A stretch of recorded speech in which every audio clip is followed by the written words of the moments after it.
any race that has pit stops is going to require that you have a strategy to determine when you should actually come in to make that pit stop. So in addition to having dashboards for your car, for weather, for track maps, and a whole host of other things, the Z1 dashboard software can help you determine during the race the best time to make your pit stop. So let's talk about that and show you all the ways that the dashboard software can help you determine the optimal time to make a pit stop. So let's start by looking at a track map and talk about what on this track map is going to help you when you need to make your pit stop. So if we look at this track map, obviously each of the dots is the car. And in this case, this dot right here represents my car. This line right here represents where you will be after making a pit stop. So if you were to pit right now, you would go from right here and you would end up somewhere in this purple highlighted color right here. And the reason the line has a range is because you may make a very quick stop or you might make a slightly slower stop. So it gives you an average range of you'll approximately come out here. And as you can see within this range, there is another white dot, which is a car.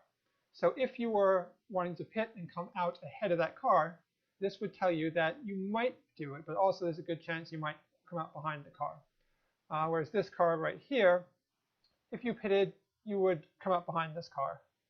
And these guys, you would come out ahead of those cars. So that's the main way in which the Z1 dashboard track maps help you determine where you're going to be after your pit. And by knowing where you're going to be after your pit, you can then determine when you should pit. So let's talk about the settings in the dashboard software that let you customize this pit stop behavior. So here we are in the Strategy tab of the Z1 Dashboard Settings dialog. And this is where you can set up the various options to tell the dashboard software how you want to be notified about your strategy and when you should stop. So let's go through each of these settings and talk about what they do and how they can alter the track map and give you the information you need when you want it. So first up is this laps to stop right here. On the track map, the little overlay of where you'll be after you make your pit is not shown all the time. That comes up once you're within a certain number of laps to having to pit. And this is determined by fuel usage. So right now, with lap set to 3, that means once I'm within 3 laps of having to pit, because I'm going to run out of fuel, you will start to see that after stop highlight show up on the track map. So by changing this, you can determine how soon or how far away from your pit stop you want that to show up. Next up is this pit stop time. So a pit stop obviously takes a certain amount of time. You don't just come in and come out and lose no time. I mean, if you did, that would be great, but unfortunately, that doesn't happen. So the dashboard software needs to know how long your pit stop is going to take. And this is the total time lost by making a pit stop. It's not just the time stationary or the time coming in or going out of the pits. It's the total time. And that means how long did it take you to slow down, to go through the pit lane, to actually make your stop, and to accelerate and get back up to speed at the other side. So the best thing to do usually is leave this in auto mode, where the dashboard software will figure out by looking at previous pit stops what the average length of time is that it takes you to make a pit stop. If you don't want to do that and you want to set it to a specific number, you can choose from here how long your pit stop should be in seconds. And remember, it's the total time lost, not just the time standing still. So this pit stop time is pretty important because it helps the dashboard software know where you'll be when you come out. So make sure that's set properly. The next is this display range option. It's either yes or no.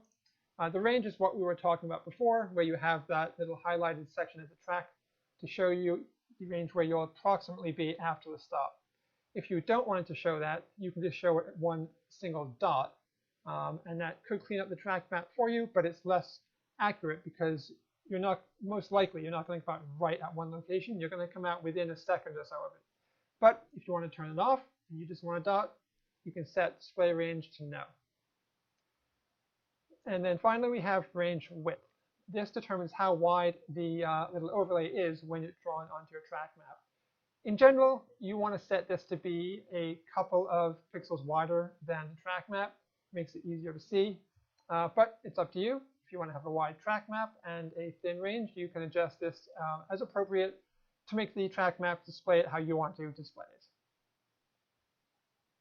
These next three settings right here, the after stop yes no, after stop color, and after stop size, these determine the size of the text and whether or not that text is displayed next to that little highlight area. So by default it is on, and you'll see the words after stop showing up, and they will move around the track along with the actual highlighted section of the track. If you don't want those to show up, and you just want the highlight, you can set this to no. And you can also choose the color of that text, and you can choose the size of the text. So that allows you to get things, again, to make it easier for you to see however you want to set up your track maps.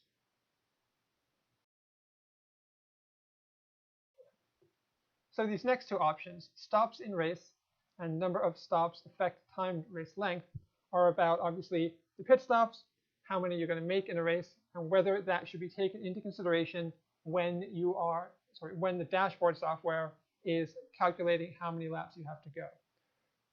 So let's say you're in a timed race and you know you're going to make 2 pit stops, and each of those pit stops is going to take 30 seconds.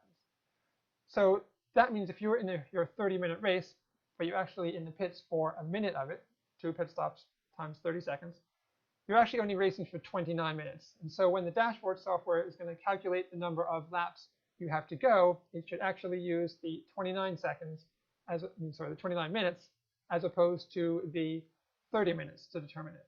So again, this is an option. You can choose to have that calculated in or not, and then you can tell the dashboard software how many stops you intend to make during the race. And the whole process of determining how many laps you can go during a race is quite complicated because there's a lot of factors that come into it. There's how many stops you're going to make, how fast you're going, obviously, how fast the leader is going if you're not the leader, or how fast the leader of a different class is going if that's not you. And all this comes into determining the number of laps, and then also that is then used to determine how much fuel you need. So these two options here, the stops in race and whether or not they affect the timed race length, allow you to customize the dashboard software so that you get the most accurate possible number of laps to go in your timed race.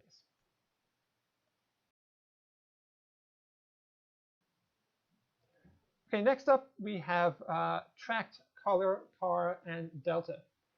So this is another part of the dashboard track maps that is very useful when you are racing.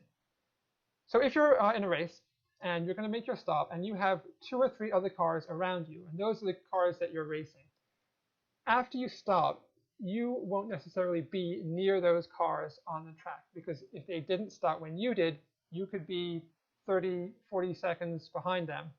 But you're actually still racing them, because once they make their stop, you will then catch right back up again. But when you're looking at a track map, you see all these white dots, and it's a bit difficult to know, well, who is the car I'm actually racing at this time. So you can have the dashboard software highlight the cars who are near you when you make your pit stop. And those cars will remain highlighted until they make their pit stops. So this allows you to choose the color. So in this case, it's going to highlight the cars around me in red. And then you can turn this on or off. Yes, I do want to highlight those cars. And this track delta, this is how close a car needs to be to you when you make your pit stop for it to be considered a tracked car. So with this delta of 5, that means when I make my pit stop, any car that is within 5 seconds ahead or 5 seconds behind me will be considered someone who is tracked, and that means I'm racing them. So after I make my stop, they will appear in red. And once they make their stop, it'll go back to their appropriate color. But it will make it easier for me to see where they are on the track map when I've done my stop, and to know whether I'm catching or losing them. And in a similar way, if they pit and you haven't pitted yet, they will turn red or whatever the color is until you make your stop. So these help you figure out who you're racing when people aren't quite near you on the track map.